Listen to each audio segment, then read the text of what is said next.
Assalamualaikum warahmatullahi wabarakatuh. Telah sampai kepada saya sebuah video di mana Habib Ali Zainal Abidin berbicara tentang malam nisfu Sya'ban dan beliau mengaitkannya dengan takdir. Ini mungkin sesuatu yang baru ataupun asing bagi para penonton yang dirahmati Allah sekalian. Ayuh kita tonton video tersebut, kemudian saya berikan ulasan dan react. Lailatul Taqdir, malam takdir ini adalah malam yang menentukan. Pada malam ini adalah malam ditentukan kembali kita punya takdir. Kita punya nasib, kita punya ajal, kita punya amal, kita punya rezeki, kita punya umur. Ditentukan balik oleh Allah Subhanahu wa ta'ala. Oleh sebab itu yang kita minta adalah daripada doa itu memohon agar supaya ketentuan yang akan datang ini adalah lebih baik dan diubah daripada ketentuan dan takdir yang membawa bahaya dan musibah kepada kita, diubah oleh Allah Subhanahu wa ta'ala kepada nikmat dan rahmat yang diberikan oleh Allah Subhanahu wa ta'ala. Kata sebahagian ulama mengatakan, ada kalanya pada malam nisfu Sya'ban orang itu ditentukan oleh Allah sementara dia sedang bekerja, sedang merancang, ada cita-cita masa depan, tahun sekian, perancangan yang cukup panjang. Sementara ajalnya pada malam nisfu Sya'ban sudah dicatat akan meninggal dunia sebelum nisfu Sya'ban yang akan datang. Apa yang kita persiapkan daripada berhadapan dengan Allah Subhanahu wa ta'ala? Apa yang kita sudah berikan jaminan pada diri kita tentang ajal yang dicatat dan ditentukan oleh Allah untuk kita berjumpa? Adakah ada di antara kita yang yakin akan terlepas daripada perjumpaan dengan Allah Subhanahu wa ta'ala? Adakah di antara kita yang yakin kalau dia akan hidup sekian lagi tahun untuk menikmati kenikmatan yang ada di dunia tanpa dia ada rasa takut bahwasanya ajalnya akan mendahului? Allah Subhanahu wa ta'ala berkuasa untuk menentukan apa yang ingin ditentukan oleh Allah atau akan mengubah apa yang ingin diubah oleh Allah Subhanahu wa ta'ala tanpa berlakunya ketidaktahuan daripada Allah untuk mengubah ketentuannya, karena Allah adalah Maha mengetahui akan segala-galanya. Ya Allah, bila Engkau catat aku dalam golongan orang-orang yang celaka, yang binasa, yang tidak betul, yang rezekinya kurang, ubahlah itu ya Allah, sehingga aku menjadi orang yang bahagia, menjadi orang yang berrezeki dan yang lebih berkat oleh Allah Subhanahu wa ta'ala. Baiklah, kita sudah pun menontonnya. Link bagi video tersebut dalam kotak description. Daripada apa yang disampaikan oleh Habib Ali, ada beberapa poin yang dapat saya rumuskan. Pertama, malam nisfu Sya'ban ialah malam ditentukan takdir. Pertama ya. Kedua, ditentukan kembali kita punya takdir. Ketiga, ditentukan balik oleh Allah Subhanahu wa ta'ala. Seolah-olah malam nisfu Sya'ban ni takdir tu boleh berubah dan ditentukan semula oleh Allah Subhanahu wa ta'ala. Okey, yang keempat, berdoalah memohon agar ketentuan yang akan datang adalah lebih baik. Dan yang kelima, sekali lagi ditekankan ya, takdir itu diubah oleh Allah Subhanahu wa ta'ala.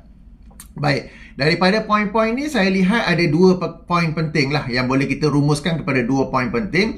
Pertama, malam nisfu Sya'ban ini ialah malam diturunkan suratan takdir untuk tahun seterusnya. Maknanya setiap malam nisfu Sya'ban diturunkan takdir untuk perkara-perkara yang akan berlaku, rezeki ke, kesihatan ke, baik buruk ke apa semua tu, untuk setahun yang akan datang.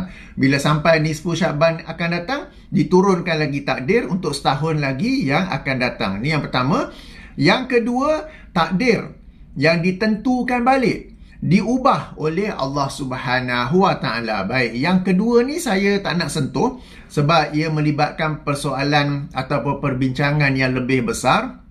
Saya yakin apa yang dimaksudkan oleh Habib Ali itu ialah takdir mu'allaq. Para penonton yang dirahmati Allah sekalian boleh rujuk buku saya 47 persoalan qadar dan qada, dan boleh rujuk dalam bab ataupun persoalan takdir mubram dan takdir mu'allaq. Takdir mubram dan takdir mu'allaq. Sebab secara zahirnya, kalau kita dengar secara zahirnya, apa yang dikatakan oleh Habib Ali Zainal Abidin tu macam salah. Allah ni dah takdir tapi lepas tu boleh ubah-ubah pula takdir kan. Jadi yang beliau maksudkan, meskipun beliau tak sebut, saya yakin ialah takdir mu'allaq. dan boleh rujuk dalam buku saya itu 47 persoalan qadar dan qadar. Bahkan saya sendiri alhamdulillah dalam proses mensyarahkan, menjelaskan buku saya itu dalam bentuk video.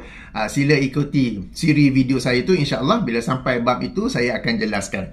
Cuma dalam video ni saya nak jelaskan tentang pendapat beliau yang mana malam nisfu Sya'ban ini adalah malam diturunkan suratan takdir untuk tahun seterusnya, untuk setahun seterusnya, sehinggalah malam nisfu Sya'ban yang akan datang. Baik, para penonton yang dirahmati Allah, sedikit ulang kaji ya. Al-Quran yang kita semua baca diturunkan bila? Dalam bulan Ramadan. Apakah dalilnya? Surah Al-Baqarah ayat 185. Lebih spesifik lagi, ia diturunkan pada malam Lailatul Qadar, yang ini salah satu malam pada 10 malam terakhir dalam bulan Ramadan. Dalilnya apa? Dalilnya ialah ayat pertama surah Al-Qadar, surah yang ke-97, di mana Allah Subhanahu wa taala berfirman, Inna anzalnahu fi lailatul qadr. Sesungguhnya kami telah menurunkan Al-Quran ini pada malam Lailatul Qadar. Jadi ini kita semua maklum bahawa Al-Quran diturunkan dalam bulan Ramadan, dan yang lebih spesifiknya ialah pada baki 10 malam terakhir dalam bulan Ramadan, yang ini pada salah satu malam yang disebut sebagai malam Lailatul Qadar. Baik. Sebagai sedikit nota tambahan, mungkin ada yang tertanya-tanya, bukan ke Al-Quran ni dikatakan turun pada 17 Ramadan? Siap ada hari apa? Nuzul Al-Quran kan, 17 Ramadan kan? Okey. Baik, penurunan Al-Quran ini ada dua peringkat. Peringkat pertama adalah daripada Lauhul Mahfuz ke Baitul Izzah di langit dunia. Dan inilah yang berlaku pada malam Lailatul Qadar. Inilah yang disebut oleh ayat pertama surah Al-Qadar yang kita baca tadi. Dan ini Al-Quran itu turun sekaligus, selengkapnya. Kemudian ada peringkat kedua, dari Baitul Izzah kepada Rasulullah sallallahu alaihi wasallam. Khasnya ayat pertama kan, ayat 1 hingga 5 surah Al-Alaq, surah yang ke-96. Dan inilah yang dikatakan ataupun diriwayatkan berlaku pada 17 Ramadan. Okey, jadi ada dua peringkat. Apabila kita berkata Al-Quran ni turun pada malam Lailatul Qadar, ia merujuk pada peringkat pertama daripada Lauhul Mahfuz kepada Baitul Izzah di langit dunia. Dan ini turun selengkapnya. Peringkat kedua, dari Baitul Izzah kepada Rasulullah sallallahu alaihi wasallam, ayat yang pertama, yang ini ayat 1 hingga 5 surah Al-A'la, itulah yang turun pada 17 Ramadan, dan seterusnya lah. Dan ini turun secara berperingkat-peringkat, secara bertahap-tahap. Akan tetapi, walau bagaimanapun, namun begitu, Syekh Syafi'ur Rahman Al-Mubarakfuri dalam kitab sirahnya yang masyhur, beliau berdasarkan kajian beliau dan juga perkiraan beliau menguatkan tarikh 21 Ramadan. Okey, kiraan tu macam mana kiraan? Sebab dalam sebuah hadis sahih Muslim, Rasulullah sallallahu alaihi wasallam ditanya tentang berpuasa pada hari Isnin. Maka baginda menjawab, ia adalah hari aku dilahirkan dan ia adalah hari aku diutus. Maknanya hari pertama baginda mendapat wahyu. Jadi itu adalah hari Isnin. Maka bila dikira mengikut kalender apa semua tu, hari Isnin pada masa itu turunnya Al-Quran itu sepatutnya ialah 21 Ramadan dan bukannya 17 Ramadan. Maka Syekh Syafi'ur Rahman, Syafi'ur Rahman Al-Mubarakfuri menguatkan tarikh 21 Ramadan dan bukannya 17 Ramadan. Dan dengan tarikh 21 Ramadan ini, ia juga bersamaan dengan salah satu malam daripada malam Lailatul Qadar. Maka berdasarkan kiraan beliau, peringkat pertama turunnya Al-Quran daripada Lauhul Mahfuz ke Baitul Izzah, dan peringkat kedua dari Baitul Izzah kepada Rasulullah sallallahu alaihi wasallam. Kedua-dua peringkat ini berlaku pada malam Lailatul Qadar, yang ini pada 10 malam terakhir bulan Ramadan. Okey, baik, ini sebagai pengenalan ataupun ulang kaji tentang sejarah turunnya Al-Quran. Poin lain yang saya nak sampaikan ialah bersamaan dengan itu, yang ini pada malam Lailatul Qadar itu juga diturunkan juga suratan takdir untuk 1 tahun yang akan datang. Ini berdasarkan ayat ke-4 daripada surah Al-Qadar itu sendiri, di mana Allah SWT berfirman, tanazzalul malaikatu waruhu fiha biizni rabbihim min kulli amr. Maksudnya, pada malam itu turun malaikat dan juga Jibril dengan izin Tuhan mereka kerana membawa segala perkara yang ditakdirkan berlaku pada tahun yang berikutnya. Jadi berdasarkan ayat keempat ini, ayat pertama tadi turunnya Al-Quran, ayat keempat pula turunnya suratan takdir untuk setahun yang akan datang. Maknanya daripada Lailatul Qadar tahun ini kepada Lailatul Qadar tahun yang akan datang. Jadi inilah pendapat yang masyhur, pendapat yang jumhur di kalangan para ahli ilmu, di kalangan para ahli tafsir berdasarkan ayat-ayat Al-Quran. Baik, okey. Di sana ada satu pendapat yang terpencil ataupun satu pendapat yang sangat minoriti yang mengatakan bahawa Al-Quran turun pada malam nisfu Sya'ban. Dan juga suratan takdir, kitab suratan takdir pun turun pada malam nisfu Sya'ban. Berarti takdir yang untuk setahun tu juga turun pada malam nisfu Sya'ban. Dan inilah pendapat yang disampaikan oleh Habib Ali Zainal Abidin dalam video yang kita dengar tadi. Okey, apakah dalil mereka? Mereka merujuk kepada ayat 2, 3, 4 surah Ad-Dukhan, surah yang ke-44. Dan ini merupakan pendapat Ikrimah. Okay, Ikrimah ni siapa pula? Ikrimah ni ialah Maula Ibnu Abbas. Maknanya asalnya adalah hamba kepada Ibnu Abbas. Abdullah Ibnu Abbas radhiyallahu anhuma pula seorang sahabat Nabi SAW yang kita kenal, masyhur sebagai ahli tafsir. Beliau adalah hamba Ibnu Abbas dan kemudiannya dibebaskan menjadi anak murid Ibnu Abbas dan seorang yang pakar dalam bidang tafsir, dalam bidang hadis, dalam bidang fiqh, juga memberi fatwa di Mekah, ya. Beliau wafat tahun 105 Hijrah. Jadi beliau ni anak murid sahabat, berarti beliau seorang tabi'in rahimahullah. Jadi beliau ni memang seorang tokoh yang masyhur. Cuma beliau ada satu pendapat yang boleh dianggap janggal, yakni beliau berpendapat berdasarkan ayat 2, 3, 4 surah Ad-Dukhan, diriwayatkan bahawa beliau berpendapat berdasarkan ayat 2, 3, 4 surah Ad-Dukhan, Al-Quran turun pada malam nisfu Sya'ban dan juga kitab suratan takdir yang tahunan itu juga turun pada malam nisfu Sya'ban. Okey, baik. Jadi apakah pendapat para ulama terhadap pandangan Ikrimah ini? Sebelum itu, bila sebut tentang Ikrimah, bezakan ada dua Ikrimah, ya. Pertama ialah Ikrimah yang merupakan sahabat Nabi SAW, yang sebelum itu merupakan musuh Nabi. Ya, beliau ialah Ikrimah bin Abu Jahal. Beliau ni anak kepada Abu Jahal. Zaman dulu musuh kepada Rasulullah SAW. Beliau dan ayahnya memang memusuhi Rasulullah dan juga dakwah Islam. Dan apabila ayahnya gugur dalam perang Badar, beliau lagi aktiflah untuk menyerang dan memusuhi Rasulullah SAW. Sehinggalah ke peristiwa Fathul Mekah, pembukaan kota Mekah, ketika Rasulullah dan umat Islam berjaya mengambil alih kota Mekah, beliau melarikan diri nak pergi ke Laut Merah. Tapi kemudian panjang cerita diringkaskan, isterinya jumpa Rasulullah, mendapat jaminan bahawa Ikrimah pun akan selamat. Isteri dia panggil Ikrimah balik dan Ikrimah pun jumpa Rasulullah, memeluk Islam, dan kemudiannya Ikrimah ini berjuang untuk Islam pula. Sebelum ni berjuang memerangi Islam, sekarang ni berjuang membela Islam dalam peperangan, dan beliau dilaporkan juga gugur dalam salah satu peperangan. Moga-moga Allah mengurniakan kepadanya darjat syahid. Jadi Ikrimah ini meninggal dunia pada 13 Hijrah atau satu riwayat lain 15 Hijrah. Kita pula sekarang ini sedang merujuk kepada Ikrimah Maula Ibnu Abbas, anak murid Ibnu Abbas dalam bidang tafsir, hadis, fiqh, pemberi fatwa, wafat tahun 105 Hijrah. Jadi beliau seorang tabi'in yang ahli ilmu. Cuma dalam bab ini beliau ada satu pandangan yang setahu saya beliau seorang saja yang mengemukakan pandangan ini, ya. Baik, ayo kita rujuk kepada beberapa kitab tafsir untuk melihat penjelasan para imam tafsir, ya. Jadi bila nak rujuk kitab tafsir ni, yang paling masyhur ialah 3 yang biasa saya rujuk dan para penonton pun mesti kenal. Pertama ialah tafsir Ibnu Jarir At-Tabari, kedua ialah tafsir Al-Qurtubi, ketiga tafsir Ibnu Katsir. Okey. Baik, tangkap layar pertama yang saya tunjukkan sekarang ini ialah daripada tafsir At-Tabari oleh Imam Ibnu Jarir At-Tabari rahimahullah, wafat tahun 310 Hijrah.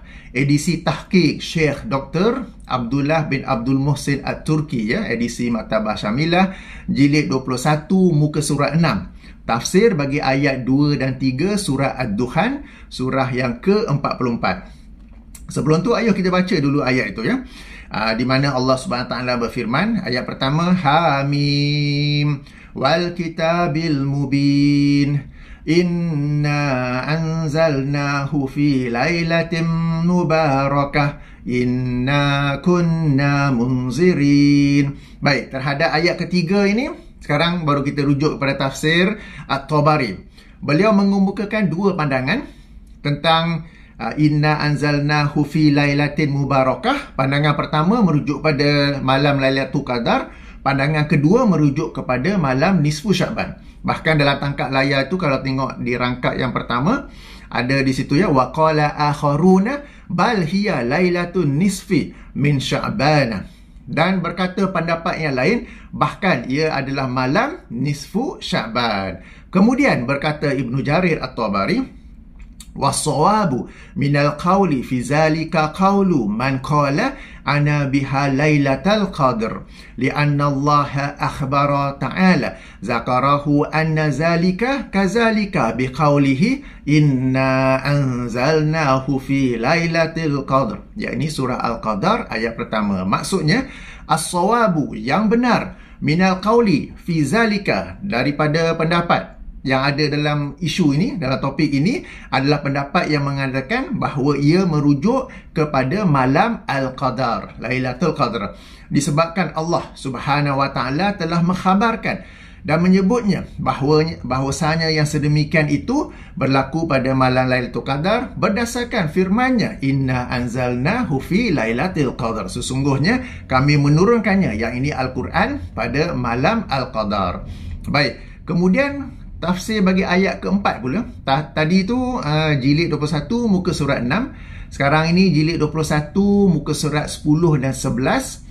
Tafsir bagi ayat keempat surah Ad-Dukhan. Sama juga, setelah Imam Ibnu Jarir At-Tabari rahimahullah mengemukakan dua pandangan. Pandangan pertama merujuk kepada malam Lailatul Qadar. Pandangan kedua merujuk kepada malam nisfu Sya'ban. Sebelum itu kita baca dulu ayat yang keempat, di mana Allah Subhanahu Wa Taala berfirman, Iha yufraku kullu amrin hakim. Kami menurunkan Al-Quran, tapi yang tu dalam kurungan lah. Pada malam yang berkat itu dijelaskan tiap-tiap perkara yang mengandungi hikmah serta tetap berlaku. Okey. Jadi yang ini berbicaralah tentang turunnya suratan takdir itu bagi setahun, dan terhadap ayat keempat ini Ibnu Jarir At-Tabari mengemukakan dua pandangan. Pandangan pertama ialah ia berlaku pada malam Lailatul Qadar. Pandangan kedua ialah ia berlaku pada malam nisfu Sya'ban. Setelah mengemukakan kedua-dua pandangan ini, beliau menjelaskan sebagai kesimpulannya. Okey, ya, sila rujuk tangkap layar. Beliau berkata, wa aulal qawlaini fi zalika bis-sawabi qawlu man qala zalika Lailatul Qadri. Dan di antara dua pendapat ini, yang paling aula, yang paling utama lagi mendekati kebenaran adalah pendapat yang mengatakan yang sedemikian itu merujuk kepada malam Lailatul Qadar. Lima qad taqaddama min bayanina an annal ma'niyah biqaulihi inna anzalnahu fi lailatin mubarakatin Lailatul Qadar. Walha'u fi qawlihi fiha min zikral lailatal mubarakah. Okey, jadi beliau menjelaskan ini sebagaimana yang telah jelaskan sebelum ini, bahwasanya makna firman Allah SWT dalam ayat ketiga surah Ad-Dukhan itu, bahawa ia merujuk kepada malam Lailatul Qadar. Maka demikian juga dengan firman-Nya, yakni fiha, ia merujuk kepada malam yang penuh berkat, iaitu malam yang diturunnya Al-Quran, iaitu malam Lailatul Qadar. Kemudian beliau sambung lagi, Wa ana biqaulihi fiha yafraqu kullu amrin hakim fi hazihi lailatil mubarakati yuqda wa yafsilu kullu amrin ahkamuhullahu ta'ala zakarahu fi tilkas sanati ila misliha minas sanatil ukhra. Adapun firman Allah dalam ayat yang keempat itu, fiha yufraqu kullu amrin hakim fi hazihi. Jadi ini berlaku pada malam yang penuh berkat, yakni malam Lailatul Qadar, yuqda, yakni ditakdirkan, wa yafsilu, dan diperincikan, kullu amrin, setiap urusan, ahkamuhullahu ta'ala, dengan segala hikmah Allah Subhanahu wa ta'ala. Dan ini berlaku untuk tahun itu sehinggalah yang semisalnya pada tahun yang akan datang. Jadi Ibnu Ajarir atau Bari menerangkan bahawa pendapat yang benar, ya, sebagaimana tadi, wa aulal qaulaini fi zalika bis-sawabi qaulu man qala zalika Lailatul Qadar. Al-qaulain, antara dua pendapat ini, yang aula, yang lebih tepat, bis-sawabi, dengan kebenaran, adalah pendapat yang mengatakan sedemikian itu merujuk kepada malam Lailatul Qadar dan bukannya malam nisfu Sya'ban. Baik, demikian daripada tafsir At-Tabari. Okey, rujukan seterusnya ialah tafsir Al-Qurtubi. Imam Al-Qurtubi wafat tahun 671 Hijrah. Edisi Maktabah Syamilah, jilid 16, muka surat 127, tafsir bagi ayat 4, surah Ad-Dukhan. Okey, ayat tu kita dah baca, kita terus baca apa yang dikatakan oleh Imam Al-Qurtubi sebagaimana tangkap layar, ya. Qultu, aku berkata, aku di sini merujuk kepada Imam Al-Qurtubi. Wa qad zakara hadisa Aisyata mutawwalan sahibihi kitabil urus. Dan telah disebut hadis Aisyah. Hadis Aisyah ni hadis yang riwayat Imam At-Tirmizi yang telah saya bacakan penuh dalam video saya sebelum ini ketika saya rad ataupun saya kritik Don Daniel tentang malam nisfu Sya'ban, kan, yang dalam video kesalahan parah Don Daniel berkaitan nisfu Sya'ban tu, merujuk pada hadis itu. Maka pemilik kitab Al-Urush, kita sambung, waqtara anna lailatal lati yufraqu fiha kullu amrin hakimin lailatin nisfi min Sya'ban. Maka pemilik kitab Al-Urus ni, saya tak tahu siapa pengarangnya, Imam Al-Qurtubi pun tak sebut, jadi disebut pemilik kitab Al-Urus ini. Pemiliknya ataupun penulisnya memilih bahawasanya malam yang dimaksudkan dengan ayat keempat surah Ad-Dukhan itu ialah malam nisfu Sya'ban. Wa annaha tusamma Lailatul Bara'ah, dan ia juga disebut sebagai malam Al-Bara'ah. Wa qad zakarna qawluhu wa raddu alaihi fi ghairi hazal mawdi'i, dan kami telah menyebut pendapatnya ini dan juga bantahannya, bantahan ke atasnya di tempat yang lain. Wa anna sahiha innama hiya Lailatul Qadri ala ma bayyanahu, dan yang sahih, dan bahawasanya yang sahih, yang benar, tidak lain adalah ia merujuk kepada malam Qadar, Lailatul Qadar, atas apa yang telah kami jelaskan. Jadi Imam Al-Qurtubi juga berkata yang sahih tidak lain ialah merujuk kepada malam Lailatul Qadar dan bukannya malam nisfu Sya'ban. Kemudian di muka surat yang sama, Imam Al-Qurtubi rahimahullah menukil kata-kata Imam ataupun Qadi Abu Bakar Ibnul Arabi rahimahullah yang wafat tahun 543 Hijrah. Ibnu Arabi ni, cuba tengok teks Arab yang saya letak situ, tangkap layar. Kalau ada, tengok ya, waqalal Qadi Abu Bakri bin Al-Arabi. Ada alif lam ni yang okey. Yang tak ada tu yang itulah yang macam-macam pelik-pelik tu, kan. Okey, baik. Ayo kita baca ya apa yang dikemukakan oleh Imam Al-Qurtubi tentang kata-kata Al-Qadi Abu Bakar Ibnul Arabi. Okey, wa jumhurul ulama'i ala annaha Lailatul Qadar. Jumhur ulama berpendapat bahawa ia merujuk kepada malam Lailatul Qadar, yakni ayat keempat surah Ad-Dukhan tadi, tentang turunnya setiap perkara, setiap urusan dengan penuh hikmah pada malam, kan. Itu merujuk pada malam Lailatul Qadar. Wan minhum, dan di kalangan mereka para ulama tu, man qala, adalah mereka yang berkata innaha Lailatul Nisfi, innaha lailatun nisfi min Sya'ban. Sesungguhnya ia adalah malam nisfu Sya'ban. Kemudian berkata Al-Qadi Abu Bakar Ibnu Arabi, wahwa batilun. Ini adalah pendapat yang batil. Lianna Allah Ta'ala qala fi kitabihi as-siddiqi al-qati'i. Kerana Allah Subhanahu Wa Ta'ala telah berfirman dalam kitabnya yang as-siddiq, yang jujur, yang benar, al-qati'i, yang qati'i, yang jelas, yang padu, ya. Syahrul Ramadan allazi unzila fihi al-Quran. Bulan Ramadan yang mana diturunkan dalamnya Al-Quran. Surah Al-Baqarah ayat 185. Fanassa ala anna miqata nuzulihi Ramadan. Maka telah dinaskan bahwasanya waktu turunnya itu adalah dalam bulan Ramadan. Summa ayyana min zamanihi laila hahuna biqauli fi lailatin mubarakatin. Kemudian dispesifikkannya lagi bahawa waktu turunnya itu ialah dengan firmannya fi lailatin mubarakatin. Yang ini pada malam yang diberkati. Yang ini salah satu malam Lailatul Qadar. Kemudian kita sambung ni muka surat seterusnya. Berkata lagi Al-Qadi Abu Bakar Ibnu Arabi, faman za'ama annahu fi ghairihi faqad a'zamal firyati 'ala Allah. Maka sesiapa yang mendakwa sesuatu yang selain itu, maka sungguh dia telah melakukan satu pendustaan yang azim, yang besar, yang agung ke atas Allah. Walaysa fi lailatin nisfi min Sya'ban hadisun yu'awwalu alaihi. Dan tidak ada hadis yang kuat tentang malam nisfu Sya'ban. La fi fadliha. Tidak ada yang berkaitan dengan keutamaan, tidak ada tentang keutamaannya, wala fi nusakhil ajali fiha. Dan tidak ada juga tentang dihapuskan ajal padanya. Fala taltafitu ilaiha. Maka janganlah diberi perhatian kepadanya.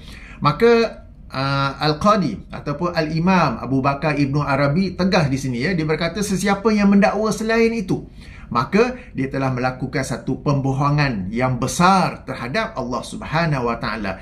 Dan tidak ada pada malam nisfu Sya'ban itu apa-apa hadis yang kuat, baik untuk menerangkan keutamaannya mahupun untuk menerangkan bahawa pada malam nisfu Sya'ban itu dihapuskan ajal. Maknanya telah ditulis takdirnya ajal sekian-sekian, tapi dihapuskan, kemudian ditulis pula tarikh yang lain untuk ajalnya tu, ya. Tak ada hadis yang sedemikian.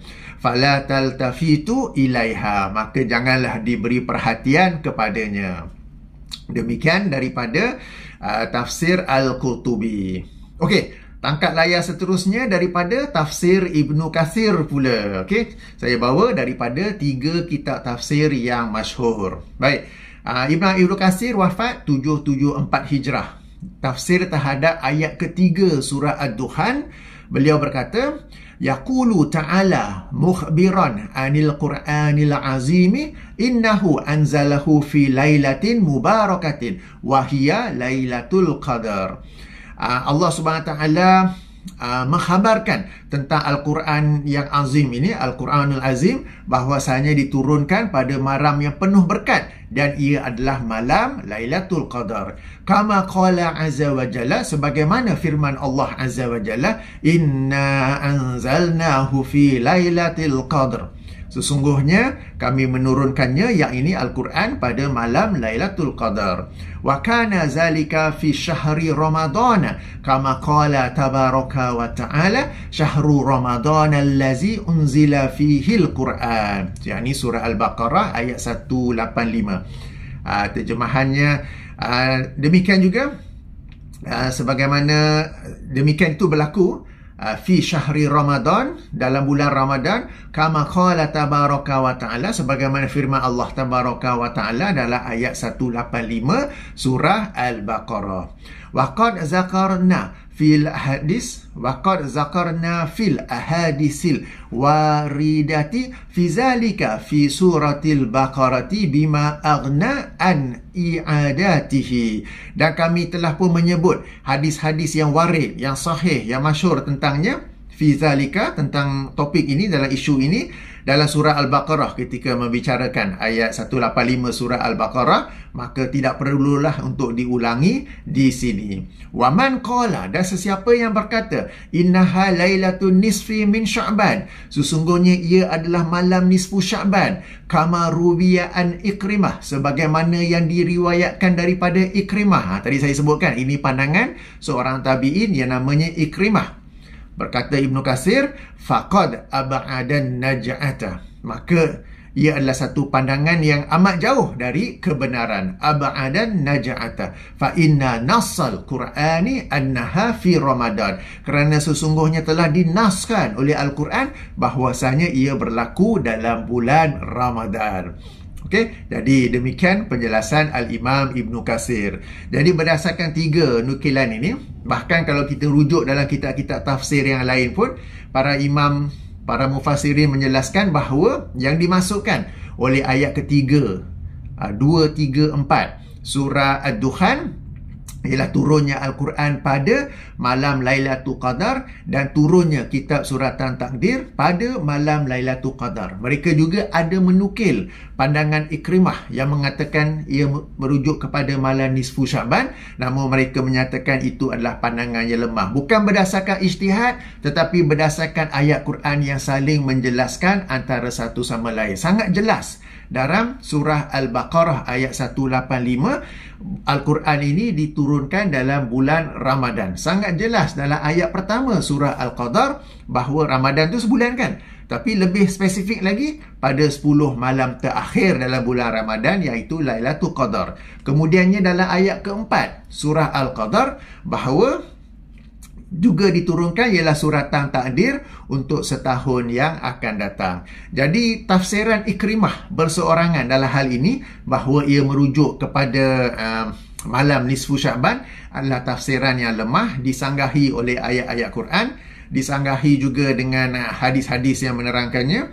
Bahkan satu pandangan yang lemah lah yang sebagaimana yang telah kita baca daripada 3 kitab tafsir ini. Baik, demikian penjelasan saya. Sebagai kesimpulan, sebagai kitab takdir tahunan ditukar pada malam Lailatul Qadar. Kedua, ada pandangan tetapi ialah pandangan yang lemah lagi terpencil bahawa ia berlaku pada malam nisfu Sya'ban. Ia telah dikritik, telah dibantah. Bahkan kalau kita baca kata-kata Al-Qadi Abu Bakar Ibnul Arabi tadi, beliau mengkritik secara tegas, ini pandangan yang batil. Sesiapa yang mendakwa selain daripada itu, maknanya mendakwa Al-Quran dan juga kitab suratan takdir ni diturunkan selain daripada Lailatul Qadar, maka dia telah melakukan satu pembohongan yang besar ke atas Allah Subhanahu Wa Taala, kan? Jadi itulah pandangan yang lemah lagi tertolak.